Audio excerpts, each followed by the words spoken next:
भासे प्रदीपेन मोहावर्ण घातिना लोक गर्भग्रह कृत्सन यथावत सप्रम प्रकाशितम देव देश धर्म. नमस्कार, मी मीर कुलकर्णी.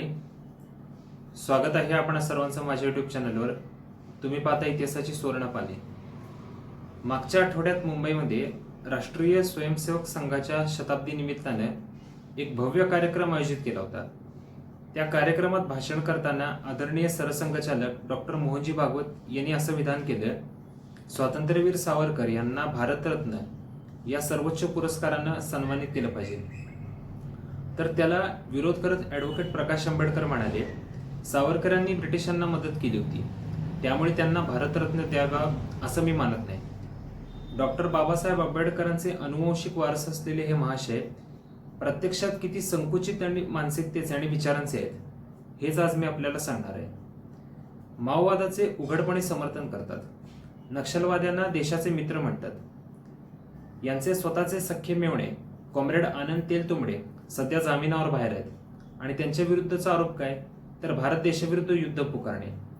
आणि त्याच कॉम्रेड आनंद तेलतुंबडेंचा सख्खा भाऊ कमांडर मिलिंद तेलतुंबडे हा काही महिन्यांपूर्वी भारतीय सुरक्षा दलाकडून मारला गेला होता.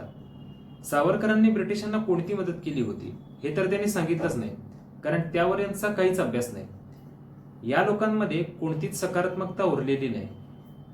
आता कशात काही नसताना केवळ कोणी आपल्या भाषणात बाबासाहेबांचं नाव घ्यायला विसरले तर त्यांच्या विरुद्ध ॲट्रॉसिटी कायद्यांतर्गत कारवाई करण्यासाठी आकांडतांडव केलं.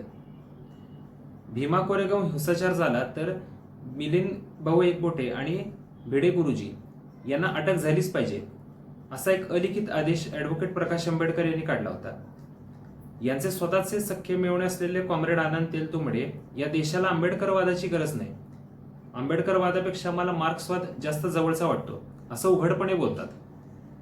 बाबासाहेबांच्या वंशजांना आणि त्यांच्या नातेवाईकांनाच त्यांचे विचार संविधान मान्य नाही, मात्र इतर कोणी आपल्या भाषणात बाबासाहेबांचं नाव घ्यायला विसरले तर त्यांचे जगणे अवघड करण्यासाठी शक्य ते सर्व काही केलं.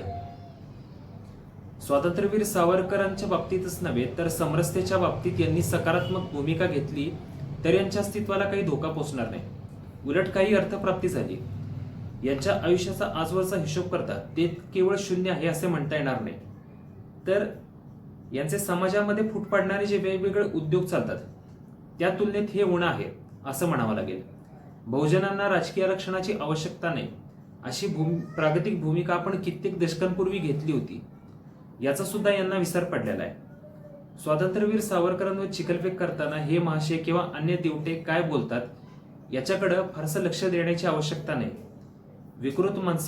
विकृत पातळीवर येऊन पोचलेल्या विरोधकांना न जुमानता परिच्छेद 370 रद्द करण्याच्या किंवा भविष्यामध्ये पाकव्याप्त काश्मीर भारताच्या ताब्यात घेण्याच्या निर्णयाच्या तोडीचा हा निर्णय ठरणार आहे.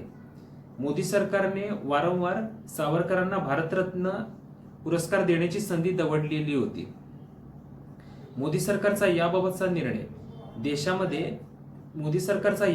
निर्णय एका विकृत मानसिकतेचे असंख्य गावात अनेक तुकडे करणारा ठरणार आहे. डाव्या विषवल्लीने निर्माण केलेले देशघातकी विचारांचे जाळे नष्ट करणारा ठरणार आहे. ते केवळ शहरांची नावे बदलून होणार नाही, तर शब्दशः अशा स्वातंत्र्य सूर्याचा सर्वोच्च पुरस्काराने सन्मान करूनच होणार आहे. आजवर असहाय्य हिंदूंना पाठवणाऱ्या एका विकृत आणि भोंदूबाईला लाचार आणि अभारतीय विचारांच्या सरकारकडून सर्वोच्च पुरस्कार देऊन सन्मानित करण्यात आलं. त्यामुळे या सन्मानाला जो कलंक लागला आहे तो अशा स्वातंत्र्य सूर्याचा गौरव करूनच पुसला जाणार आहे. त्यामुळे मोदी सरकारने आता तरी भारतमातेच्या या खऱ्या सुपुत्राला या सर्वोच्च सन्मानापासून वंचित ठेवण्याचा जो निष्ठुरपणा चालवला आहे तो थांबवला पाहिजे. याविरुद्ध सल्ला देणारे झारीतले शुक्राचार्य कोण आहेत त्यांना शोधून नारळ दिला पाहिजे. सरसंघचालकांनी बोलून दाखवलेली भूमिका मोदी सरकारला निर्णय घेण्यासाठी संप्रेरक ठरायला हवी. चित्रपटसृष्टी आणि अन्य क्षेत्रातले नामवंत सेलिब्रिटी सुद्धा त्या कार्यक्रमाला उपस्थित होते. सरसंघचालकांच्या भाषणामुळे त्यांच्यातला स्व थोडासा जरी जागा झाला असेल तर त्यांनी सुद्धा याबाबत मागणी करायला हवी. आता इथंच थांबतो. व्हिडिओ आवडला असेल तर लाईक करा, शेअर करा, इतिहासाची सुवर्णपाने सबस्क्राईब करा. धन्यवाद. नमस्कार.